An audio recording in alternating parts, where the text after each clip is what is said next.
When people hear the word geisha, most imagine a mysterious woman with a white painted face, red lips, and an elegant kimono, silently pouring tea or playing traditional music. Some believe geishas were courtesans. Others think they lived glamorous, effortless lives. But the truth is far more complex, disciplined, and emotionally demanding. This is the real life of a geisha. Beyond the myths, beyond the beauty.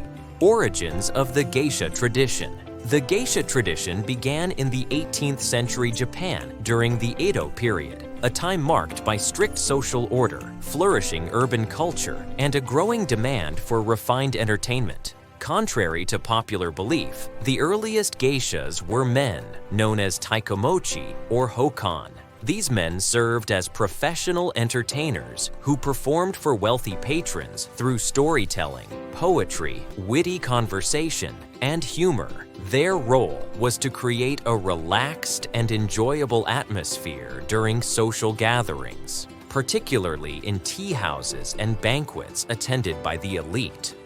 As time passed, women gradually entered the profession, bringing with them a different style of artistic expression. Female entertainers began to gain popularity due to their graceful presence, musical ability, and refined manners. Their performances emphasized elegance, subtlety, and emotional intelligence, which resonated strongly with patrons. By the late 1700s, female geishas had become the dominant figures in the profession, while male geishas slowly faded into near extinction. The term geisha literally translates to person of the arts, a definition that reflects the core purpose of their role.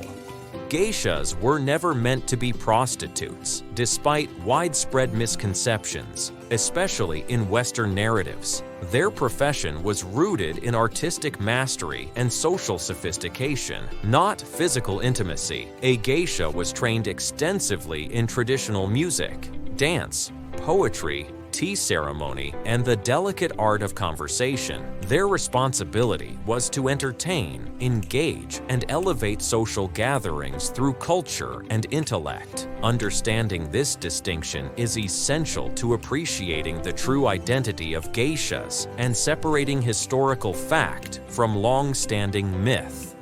Recruitment, a life chosen, very young.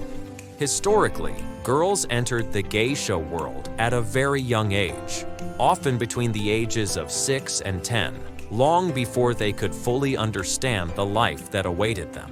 Many of these girls came from impoverished families who struggled to provide food, education, or security. For such families, sending a daughter to an okiya, or geisha house, was seen as a way to ensure her survival, even if it meant permanent separation.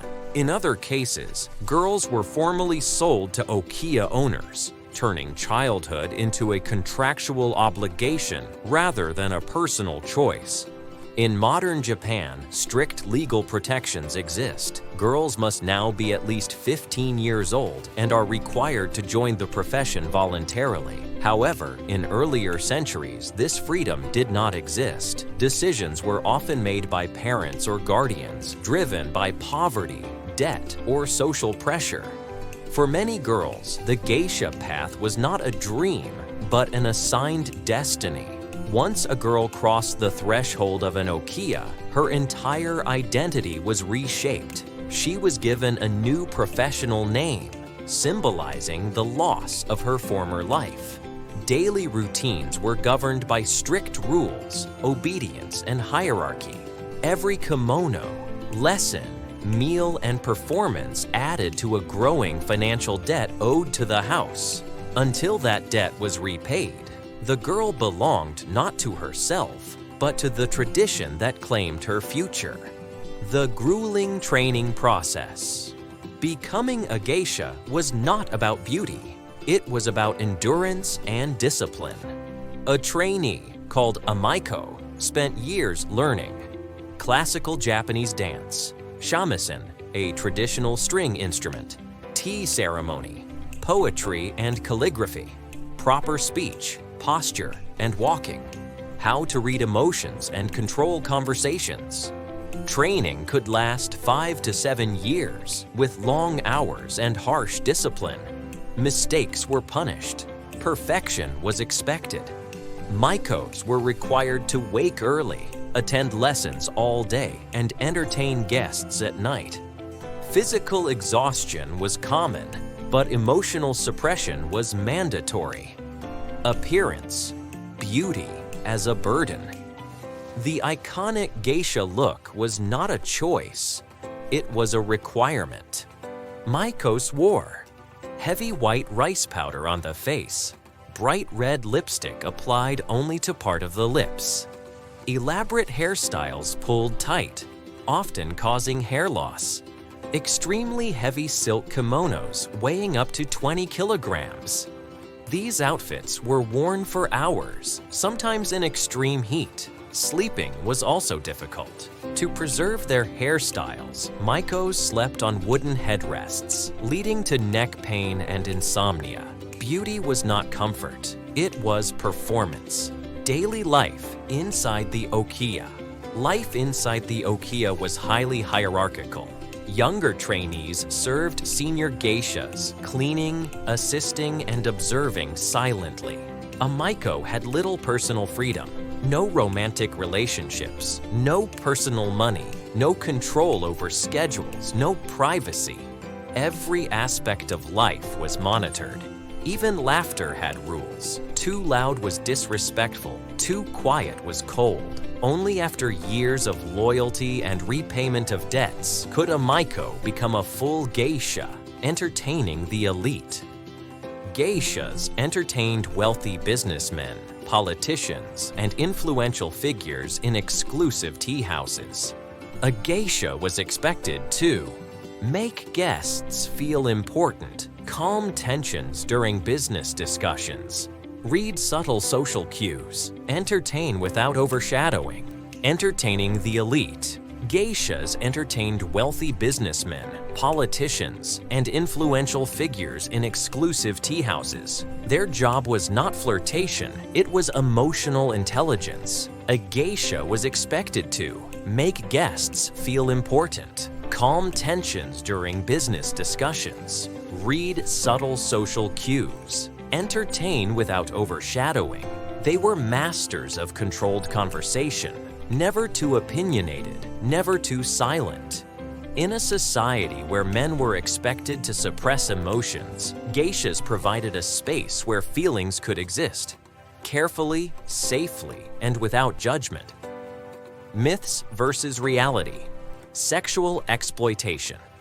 One of the most persistent and damaging myths surrounding geishas is the belief that they were prostitutes. This misconception developed largely due to Western misunderstanding, reinforced by mistranslations, cultural assumptions, and wartime propaganda during the mid-20th century. When foreign soldiers encountered Japanese entertainment districts, many failed to recognize the strict distinctions within Japan's social system, leading to inaccurate generalizations that continue today. In reality, Japan maintained clearly defined classes of entertainers and courtesans.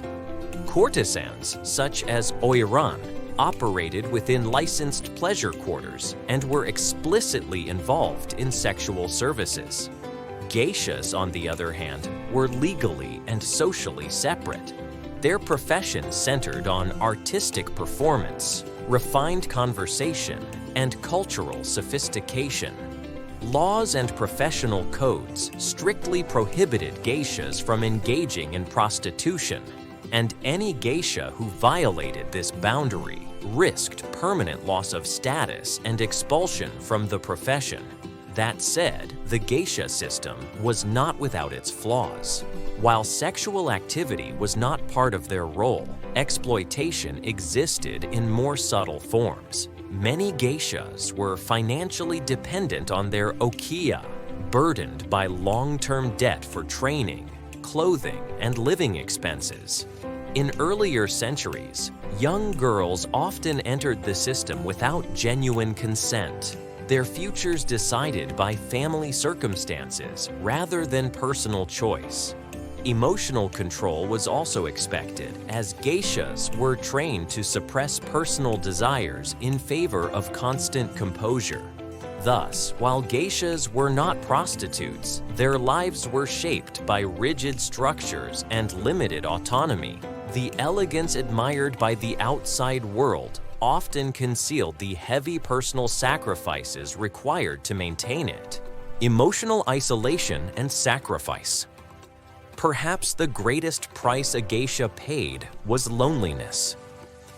Despite being constantly surrounded by people, geishas often lived emotionally isolated lives.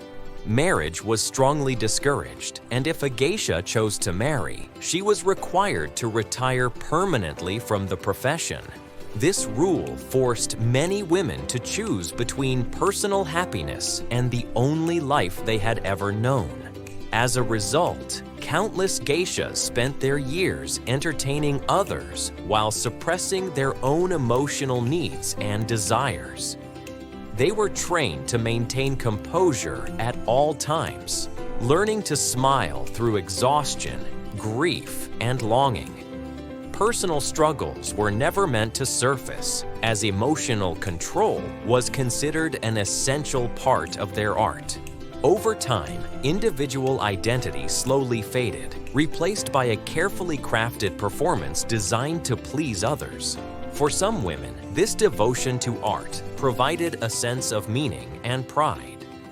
For others, however, the elegance and discipline of the geisha world became a beautiful cage, admired from the outside but confining from within. Modern-day geishas.